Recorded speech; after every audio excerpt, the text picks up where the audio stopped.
नमस्कार, स्वागत है आप सभी का। मैं हूं जया सिन्हा। देश का सबसे भरोसेमंद चैनल डीडी न्यूज पर लेकर हाजिर हूं आपका अपना पसंदीदा शो खबरों का सरपंच न्यूज पंच।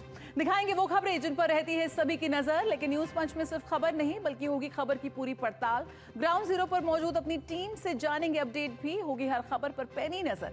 तो आइए शुरुआत करते हैं सबसे पहले आप आज की बड़ी खबरें यानी कि टॉप लाइन्स की बात करते हैं।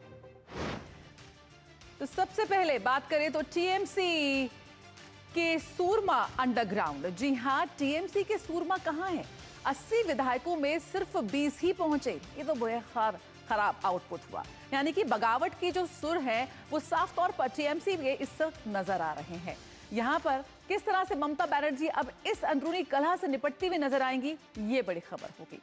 आगे बात करें टॉप लाइन में तो कौन से नियम बदल गए हैं? जी हां, 1 जून बहुत ही महत्वपूर्ण दिन है और ये खबर आप सभी के लिए बहुत ही महत्वपूर्ण है। बात करें यूपीआई की, बात करें सीएनजी की, तमाम ऐसी चीजें हैं जिसको लेकर आज से नए नियम लागू हो रहे हैं। क्या है ये नियम, कैसे ये आपकी आम जिंदगी पर असर डालेंगे, आपकी रोज की दिनचर्या पर थोड़ा सा बदलाव आपको देखना होगा, ये आपको बताएंगे न्यूज पंच में आज। तीसरी टॉप लाइन, ब्यूफोर्ट पर इजराइल का कब्जा। जी हां, लेबनान और के बीच जिस तरह से इजराइल और लेबनान का जो संघर्ष है वो लगातार बढ़ता जा रहा है। ऐसे में यहां पर विश्व के अलग अलग कोनों से खबरें तो आ रही हैं और दबाव भी बढ़ रहा है, लेकिन फिलहाल इजराइल जो है पीछे हटने को तैयार नहीं और ना ही लेबनान। ऐसे में हिजबुल्लाह के लड़ाकों और इजरायली सेना के बीच जंग और भी भीषण होती जा रही है। तो आइए शुरुआत करते हैं न्यूज पंच की इस वक्त की सबसे पहली और बड़ी खबर के साथ, यानी कि पश्चिम बंगाल का रुख करेंगे सबसे बड़ी खबर में। आइए सबसे पहले बात करते हैं किस तरह से पश्चिम बंगाल में सत्ता परिवर्तन के बाद अब नई सरकार अपने अगले बड़े कदम की ओर बढ़ रही है। मुख्यमंत्री शुवेंदु अधिकारी के नेतृत्व वाली भाजपा सरकार आज अपने मंत्रिमंडल का बड़ा विस्तार करने जा रही है। करीब 35 विधायकों को मंत्री पद की शपथ दिलाई जाएगी, जिसके बाद राज्य मंत्रिपरिषद की संख्या 41 तक पहुंच जाएगी। और इस विस्तार पर पूरे देश की नजर है, क्योंकि इससे सरकार की प्रशासनिक प्राथमिकताओं, क्षेत्रीय संतुलन और सामाजिक प्रतिनिधित्व की तस्वीर भी साफ होगी। तो बंगाल में नए मंत्री कौन बनेंगे? शुवेंदु अधिकारी की कैबिनेट विस्तार पर आखिर क्या कुछ निकल कर आएगा? 35 नए मंत्रियों की यहां पर बात हो रही है और सबकी नजर यहां पर इस बात पे होगी कि आखिर किसको क्या जिम्मेदारी मिलती हुई नजर आती है। साथ ही साथ जिस तरह से टीएमसी में जो अंदरूनी कलह है उसको लेकर भी इस वक्त लगातार खबरें बन रही हैं, इस पर भी हमारी नजर है। तो शुवेंदु सरकार में 35 नए मंत्री शपथ ले सकते हैं, इस पर सभी की निगाहें इस वक्त हैं। सीएम शुवेंदु अधिकारी की टीम अब बढ़ रही है, 35 नए उसमें नाम शामिल होंगे और पश्चिम बंगाल का मंत्रिमंडल का विस्तार यहां पर साफ तौर पर होने जा रहा है। ये जो नई टीम है, ये जो डबल इंजन की सरकार है, वो अब यहां पर रफ्तार पकड़ती हुई नजर आ रही है। और सोशल मीडिया प्लेटफॉर्म पर भी सीएम शुवेंदु अधिकारी ने जानकारी दी है इस पूरे मुद्दे पर। क्या किस तरह से जो उनकी नई टीम होगी, क्या उसकी नई रूपरेखा होगी, किस तरह से तस्वीर लेगी वो, उस पर यहाँ पर सभी की निगाहें हैं। तो यहाँ पर उन्होंने कहा है कि 35 नए मंत्री लेंगे पद और गोपनीयता की शपथ और आज सुबह 11 बजे ये शपथ ग्रहण समारोह होना है और कई नए चेहरों को यहां पर मिल सकती है बड़ी जिम्मेदारी। साफ तौर पर डबल इंजन की सरकार अब पश्चिम बंगाल में रफ्तार पकड़ती हुई नजर आ रही है। तो क्या बोले सीएम शुवेंदु? जनता की आकांक्षाओं और अपेक्षाओं को पूरा करने के लिए पूर्णतः प्रतिबद्ध है। यहाँ पर सीएम शुवेंदु ने कहा है काफी उम्मीदें हैं। जिस तरह का जनाधार यहाँ पर भाजपा को मिला है, साफ तौर पर उम्मीदें ज्यादा हैं। तो ऐसे में जनता की आकांक्षाओं और अपेक्षाओं को पूरा करना ही उनकी सबसे बड़ी जिम्मेदारी है। किस तरह से डबल इंजन की सरकार अब पश्चिम बंगाल को एक बार फिर रफ्तार पे लाएगी और सोनार बांग्ला का जो सपना यहाँ पर देखा है वो उसे साकार करती हुई नजर आएगी। युवाओं की बात करें, रोजगार की बात करें, उद्योग जगत की बात करें, एक बार फिर पश्चिम बंगाल के लोगों में उम्मीद जगी है और उसी उम्मीद को पूरा करेगी ये सीएम शुवेंदु की टीम। तो जनता की आकांक्षाओं और अपेक्षाओं को पूरा करने के लिए पूर्णतः प्रतिबद्ध एक बार फिर साफ तौर पर सीएम शुवेंदु ने ये बात कही है अपनी जनता से। लेकिन यहाँ पर टीएमसी के भीतर आखिर कलेश क्यों बढ़ता जा रहा है? जी हाँ, जिस तरह की तस्वीरें सामने आ रही हैं, ऐसे में अभिषेक बैनर्जी और कल्याण बैनर्जी पर जो कथित हमले हुए हैं उसके बाद टीएमसी में एक अलग तरह का कलेश सामने नजर आ रहा है। राजनीतिक गलियारों ने भी हलचल मचा दी है इन हमलों के बाद। ऐसे में इस कथित हमलों के बाद टीएमसी की तरफ से किसी तरह के उनके जो बयान है वो यहां पर नहीं आए। इस घटना पर टीएमसी नेताओं की चुप्पी पर अब कई तरह के सवाल उठते साफ तौर पर नजर आ रहे हैं। कालीघाट में बैठक हुई, उसमें नहीं पहुंचे कई विधायक। बहुत ही खराब आउटपुट रहा। 80 विधायकों में से सिर्फ 19 विधायक ही पहुंचे। 80 विधायकों को बुलाया था लेकिन सिर्फ 1/4 यानी कि 19 विधायक पहुंचे हैं। ऐसे में गैर मौजूदगी चलते विधायकों की रद्द कर दी ममता बनर्जी ने ये पूरी बैठक। टीएमसी अपने ही नेताओं को बता रही है अब अवसरवादी। ठीक नहीं लग रहे टीएमसी के अंदरूनी हालात। साफ तौर पर तस्वीर सामने आई है, जिस तरह की खबरें इस वक्त जिस तरह से सामने आ रही हैं। कैसे इतने बड़े आपके दोनों बड़े सांसदों पर यहां पर कथित हमले होते हैं और फिर भी टीएमसी के नेता पूरी तरह से चुप हैं। अभिषेक बनर्जी और कल्याण बनर्जी के हमलों के बाद जहां पर लगातार इस पर विपक्ष लगातार इस पर राजनीति कर रहा है, ऐसे में जो टीएमसी नेताओं की जो चुप्पी है वो साफ तौर पर चुभती भी नजर आ रही है। और ऐसे में टीएमसी प्रवक्ता का ही फूट पड़ा गुस्सा। पार्टी के कद्दावर खामोश क्यों हैं? अभिषेक पर हमले के बाद पार्टी में सन्नाटा छाया हुआ है। दूसरी पार्टी के नेताओं ने हमले का विरोध किया है, लेकिन टीएमसी सांसद, विधायक, पार्षद का कोई पोस्ट नहीं है। अगर सरकार टीएमसी की होती तो बात कुछ और होती। सत्ता बदलते ही सुर बदल गए हैं। पार्टी मंच को तोड़कर किसने यहां पर मनमानी की है? सांसद, विधायक, पार्षद किसी भी तरह का कोई भी बयान देने से साफ तौर पर बचते नजर आ रहे हैं। तादा, बॉस, वीडियो, सेल्फी, वो सारी भीड़ अब कहां गई? कहां गए वो लोग जो अपने आप को पिछले 15 साल से पश्चिम बंगाल का राजा और उत्तराधिकारी समझते थे? आज वही तमाम लोग अब गायब नजर आ रहे हैं। पार्टी मंच को तोड़कर अब कौन अपनी मनमानी कर रहा है? कहां है वो सारे विधायक? कहां है ममता बनर्जी की पूरी टीम जो अब साफ तौर पर नदारत नजर आ रही है? सौरभ दत्ता का रुख कर लेते हैं, इस वक्त हमारे साथ जुड़ रहे हैं ग्राउंड जीरो से। सौरभ, सबसे पहले जानना चाहेंगे शुभेंदु सरकार की नई टीम के बारे में। कौन से नए चेहरे हैं जिनको नई जिम्मेदारी मिल सकती है? 11 बजे का जो कार्यक्रम होना है उसको लेकर थोड़ी जानकारी दीजिए। आजाद के लोक भवन के बाहर हम खड़े हैं। जैसे कि 9 मई को जब शपथ लिया गया था तब भी देखा था कि जब मुख्यमंत्री शुभेंदु अधिकारी के अलावा जो 5 मंत्री शपथ लिए थे उसमें राजवंशी समुदाय, आदिवासी समुदाय, महिलाओं का एक रिप्रेजेंटेशन था। और इस बार भी जो देखा जा रहा है कि इस बार भी जो 35 जो लोग जो शपथ लेंगे, जो 35 जो विधायक शपथ लेंगे, उनमें से भी जो 2000 बीजेपी के बहुत खराब दिनों में भी बीजेपी के साथ थे, उन लोगों का एक रिप्रेजेंटेशन देखने को मिलेगा, ऐसा कहा जा रहा है। जैसे गौरी शंकर घोष है, मालती आभा राय है, और दूसरी और अगर बड़े चेहरे आप माने तो तापस राय है, जो बर्शियान जो विधायक है, बुजुर्ग जो विधायक है। तापस राय के अलावा जगन्नाथ चट्टोपाध्याय का नाम आ रहा है, शारद मुखोपाध्याय का नाम आ रहा है, इंद्रलिन खां का नाम आ रहा है, और साथ ही साथ कल्याण चक्रवर्ती जो विधानचंद्र कृषि विश्वविद्यालय के भूतपूर्व शिक्षक रह चुके हैं, वहां पर काम कर अध्यापक रह चुके हैं, उनका नाम है। तो ऐसे बड़ी चेहरों के नाम है जहां पर एक तरफ से सभी समुदाय का रिप्रेजेंटेशन होगा, आज बंगाल की सभी प्रांत का रिप्रेजेंटेशन होगा, महिलाओं का रिप्रेजेंटेशन होगा, और सबसे बड़ी जो बात है कि जो भाजपा की पहली सरकार की जो उम्मीद है जनता के साथ, उनको डिलीवर कर पाए, ऐसे लोगों को यहाँ पर मंत्री के हिसाब से देगा, मंत्री के पद मिलेगा, ऐसा माना जा रहा है। और जो बंगाल की जो असेंबली सीट्स है, 294 असेंबली सीट्स है, इन 294 असेंबली सीट्स के हिसाब से आप बंगाल में 40 से ज्यादा लोगों की एक मंत्रिसभा गठन कर सकते हैं। लेकिन इस बार 41 अभी तक 41 मुख्यमंत्री को लेकर 41 विधायकों की एक मंत्रिसभा गठन होने वाली है। बिल्कुल, बहुत बहुत शुक्रिया सौरभ, फिलहाल इस जानकारी के साथ जुड़ने के लिए। यकीनन जो लोगों की उम्मीद थी उसे पूरा करने के लिए टीम शुभेंदु पूरी तरह से तैयार इस वक्त नजर आ रही है। इंतजार है 11 बजे का। और आइए अब बात करते हैं आज से आम लोगों की जेब, बैंकिंग और डिजिटल भुगतान से जुड़े कई अहम नियम बदल रहे हैं। यूपीआई ट्रांजैक्शन को और सुरक्षित बनाने के लिए नया फीचर लागू किया जा रहा है, जबकि एलपीजी और पीएनजी कनेक्शनों को लेकर भी सख्त नियम सामने आए हैं। इसके अलावा एटीएम और नकद जमा से जुड़े नियमों में बदलाव की चर्चा है। वहीं ईपीएफओ भी यूपीआई के जरिए ईपीएफ निकासी की दिशा में आगे बढ़ रहा है। तो आखिर इन बदलावों का आपकी रोजमर्रा की जिंदगी पर क्या असर पड़ेगा, आइए जानते हैं। यानी कि साफ तौर पर जिस तरह से एलएनजी पीएनजी की जो आज कनेक्शन है उसको लेकर यहाँ पर सख्ती है, एलपीजी पीएनजी की अगर हम बात करें तो नए नियम आज से लागू हो रहे हैं। रसोई गैस कनेक्शन पर सख्ती है, यानी कि अगर आपके पास पीएनजी कनेक्शन है तो आपको एलपीजी छोड़ना पड़ेगा। और साफ तौर पर एलपीजी और पीएनजी कनेक्शन एक साथ अब नहीं मिलेंगे। पीएनजी लेने पर आपको एलपीजी कनेक्शन अपना सरेंडर करना होगा। जमाखोरी, कालाबाजारी पर साफ तौर पर लगेगी रोक।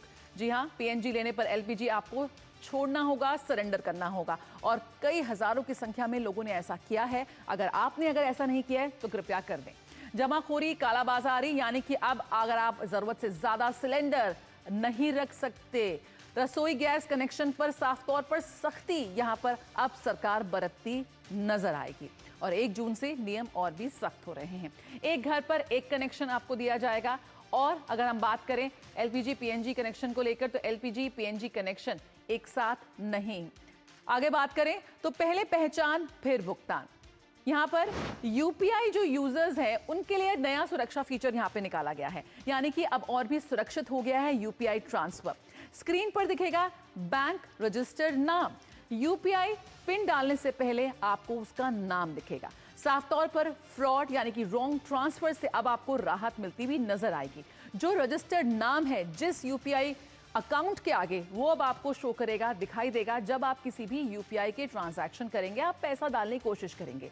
यूपीआई पिन डालने से पहले ही ये नाम दिख जाएगा, यानी कि पहले पहचान सुनिश्चित होगी और उसके बाद ही भुगतान होगी।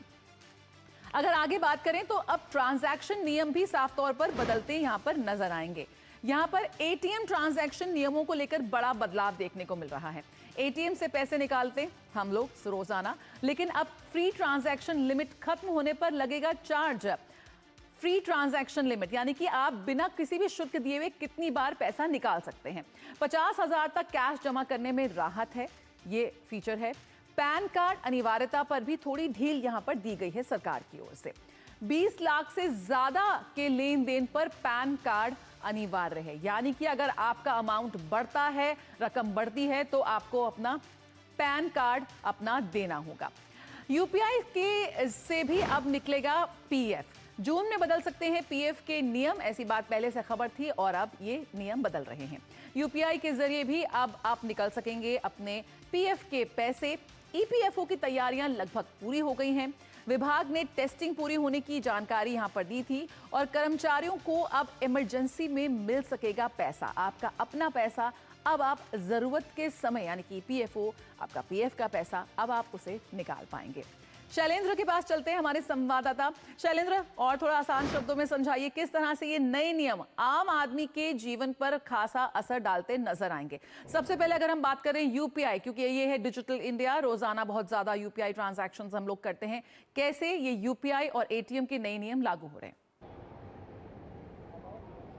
देखिए, यूपीआई और एटीएम से जुड़े 2 खबरें हैं जो दर्शकों के लिए जानना महत्वपूर्ण है। पहली बात तो है कि जब हम यूपीआई पेमेंट करते हैं फ़ोन पे, पेटीएम या फिर गूगल पे या भीम पे के जरिए, तो दरअसल इस बात को लेकर ये सुनिश्चित किया जाता है कि ये पेमेंट जिसको आप कर रहे हैं उसे ही ये पेमेंट हो। तो इसके लिए एक बदलाव ये किया गया है कि जिनको आप पेमेंट कर रहे हैं, यानी जिस खाता धारक को या जिस व्यक्ति को आप पेमेंट कर रहे हैं, अब पेमेंट करते वक्त उनका नाम दिखाई देगा। तो जो पैसा भेज रहे हैं वो सुनिश्चित हो पाएंगे कि दरअसल वो किसको पैसा भेज रहे हैं, उनका नाम वहाँ ऊपर लिख कर आएगा। ये एक तरह से एक बदलाव है, उसे और सुरक्षित बनाने की बात है। दूसरी बात है कि हम जानते हैं कि एटीएम की जो ट्रांजैक्शन लिमिट है, जब आप किसी दूसरे बैंक से एटीएम का इस्तेमाल करते हैं 3 बार से ज़्यादा जब आप महीने में एटीएम का इस्तेमाल करते हैं, तो उसमें चार्ज लगता है। उस चार्ज को थोड़ा बढ़ा दिया गया है। तो आप बेहतर यही होगा कि जिस बैंक का आपके पास एटीएम है,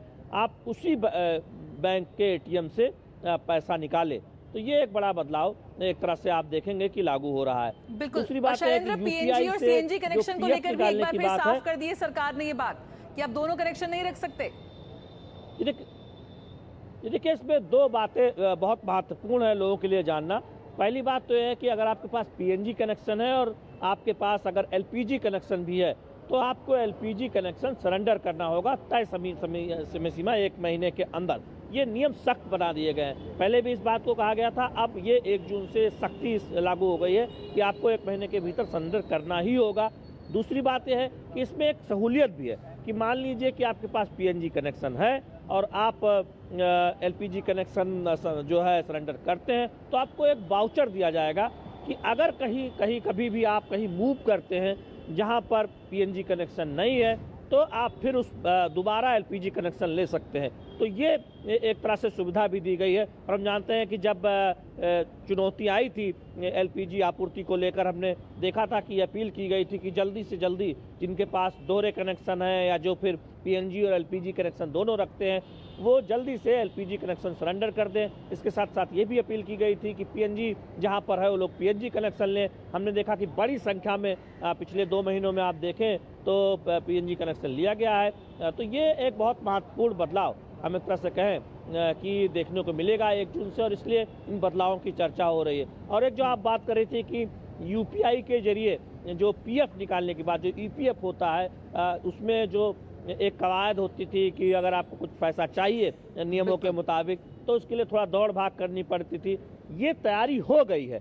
ये एक तरह से कि भविष्य में आप यूपीआई के जरिए, यानी कि जिस तरह से एक आम पैसा आप निकालते हैं एटीएम के जरिए, आप ईपीएफ का पैसा भी निकाल सकते हैं। उसके लिए जो कुछ एक तरह से तंत्र की ज़रूरत है, वो कुछ उस पर ईपीएफओ आगे बढ़ गया है। तो ये एक बेहतर खबर होगी उन ईपीएफ धारकों के लिए जो तत्काल पैसा उनको ईपीएफ का चाहिए किसी ज़रूरत के लिए, वो निकालना चाहते हैं। बिल्कुल, बहुत बहुत शुक्रिया शैलेंद्र फिलहाल इस जानकारी के साथ जुड़ने के लिए। तो एलपीजी और पीएनजी अगर कनेक्शन है तो एक घर एक कनेक्शन, इसको लेकर नियम बदले हैं।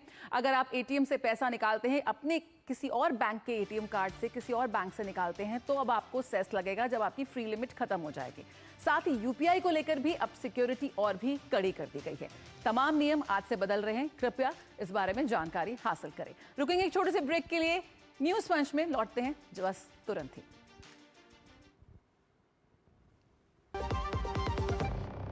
जब धरती चीर कर निकलता है लोहे का पत्थर और मिलता है मोंगिया के जोश से, फिर तपता है, पिघलता है और बनता है फौलाद। अब होता है सरिया सारी खूबियों के साथ। मोंगिया स्टील, मजबूत देश का मजबूत सरिया।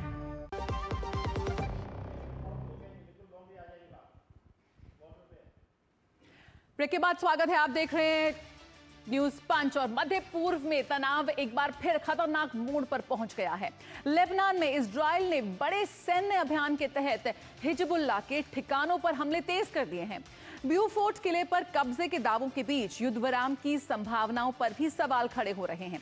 वहीं इस संघर्ष का असर वैश्विक बाजारों पर भी दिख रहा है और कच्चे तेल की कीमतों में तेज उछाल दर्ज किया गया है। यानी कि लेबनान में फिर इजरायली हमले इस वक्त तेज हो गए हैं और दोनों ही जो देश हैं अब वो झुकने का नाम नहीं ले रहे।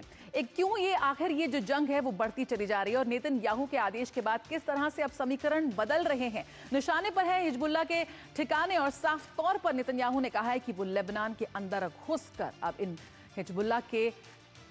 हिजबुल्लाह के ठिकानों पर अब वो ताबड़तोड़ हमले करेगा। आइए ग्राफिक्स के जरिए समझने की कोशिश करते हैं कि किस तरह से ये जंग है और भी ज्यादा बढ़ गई है। तो लेबनान में एक बार फिर जंग तेज हो गई है। नेतन्याहू का बड़ा सैन्य आदेश, हिजबुल्लाह के गढ़ों पर कब्जे का ऑर्डर यहां पर साफ तौर पर कर दिया गया है और इजराइल की लेबनान में बड़ी घुसपैठ भी आई है। नेतन्याहू ने साफ कहा है कि वो लेबनान में घुसकर हमला करेंगे और 26 साल में सबसे बड़ा ये सैन्य अभियान हुआ है। रॉकेट ड्रोन हमलों के बाद ये जवाबी कार्रवाई की जा रही है और एक तरह का जो मानवीय संकट है वो भी लेबनान में इस वक्त गहराता हुआ साफ तौर पर नजर आ रहा है। लाखों की तादाद में संख्या में लोग विस्थापित हो गए हैं। 12 लाख से अधिक लोग इस वक्त विस्थापित बताए जा रहे हैं और ये तब हो रहे हैं इतने ताबड़तोड़ हमले जबकि 6 हफ्तों पहले युद्ध विराम की घोषणा हुई थी। यानी कि युद्ध विराम पर एक बार फिर खड़े हो गए हैं यहाँ पर बेहद गंभीर सवाल। इजराइल की लेबनान में बड़ी गंभीर घुसपैठ यहाँ पर हुई है और बहुत ही तेवर के साथ यहाँ पर नेतन्याहू का भी एक चेहरा सामने आ रहा है जहां पर वो लगातार ये बोल रहे हैं कि वो 26 साल के सबसे बड़े सैन्य अभियान को अंजाम देता हुआ नजर आ रहा है। यहाँ पर इजराइल युद्ध विराम को दरकिनार करते हुए दोनों ही पक्ष इस वक्त बेहद भीषण जंग में आगे बढ़ रहे हैं और ब्यूफोर्ट किले पर फतेह यहाँ पर हासिल की है इजराइल ने। तो इजरायली सेना को बड़ी कामयाबी यहाँ पर मिली है और 900 साल पुराने किले पर यहाँ पर कब्जा उन्होंने जमाया है।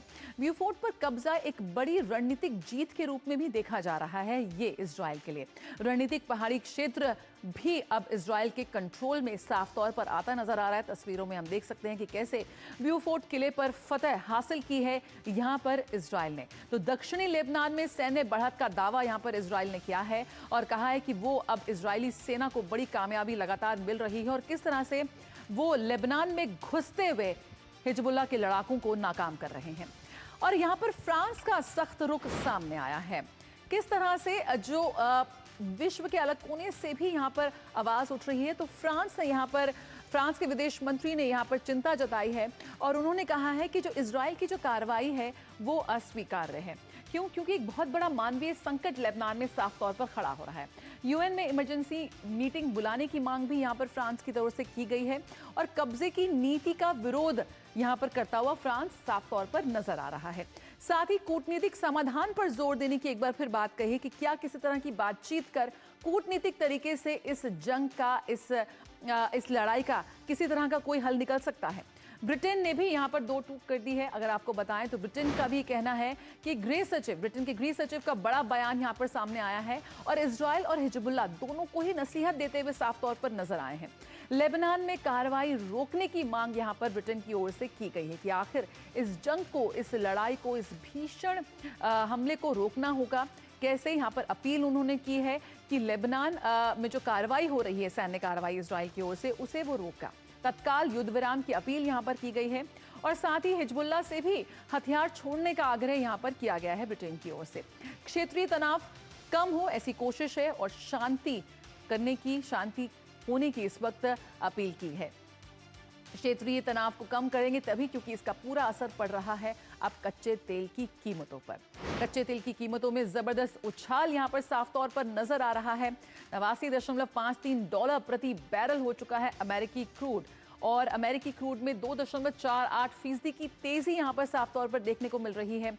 ब्रेंट क्रूड की अगर हम बात करें तो $93.05 प्रति बैरल ये दर्ज किया गया है। साथ ही ब्रेंट में 2.12% की बढ़त आई है।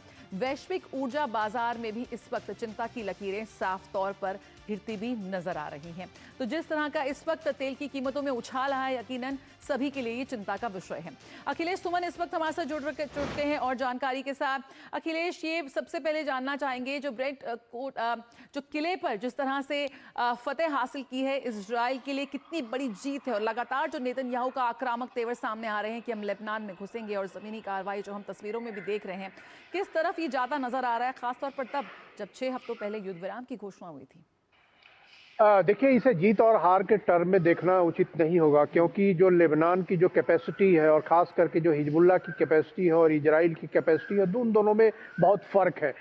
इजराइल एक स्टेट के रूप में, एक देश के रूप में लड़ रहा है और हिजबुल्लाह एक कह सकते हैं उग्रवादी समूह के रूप में लड़ रहा है। तो उसमें खामियाजा भुगतना पड़ रहा है लेबनान की सरकार को, लेबनान की जनता को और लेबनान का जो एसेट्स है, जिसमें कि ये 600 साल पुराना किला भी शामिल है, वो भी है। अब इजराइल की रणनीति ये है कि लेबनान में जितना ज़्यादा से ज़्यादा अंदर तक, खास करके वो नदी तक वो अगर कब्जा कर लेते हैं तो हो सकता है उनके लिए एक बफर तैयार हो और लेबनान की तरफ से कोई खतरा नहीं हो। हालांकि लेबनान की तरफ से जो भी खतरे हैं वो लेबनान की जनता या लेबनान की सरकार नहीं बल्कि हिजबुल्लाह की तरफ से होते हैं और हिजबुल्लाह जो है वो रॉकेट से काम करता है, हिजबुल्लाह जो है वो ड्रोन से भी काम करता है। तो इस तरह से चाहे जितना भी आप कब्जा कर लीजिए, अगर विवाद का अंत नहीं होता है, विवाद का समाधान नहीं निकलता है, तो इस तरह के खतरे बने रहेंगे। फिर भी जो है वो बहुत ही असमान जो दोनों के बीच की ताकत है और इस असमान ताकत की वजह से इजराइल जो है लगातार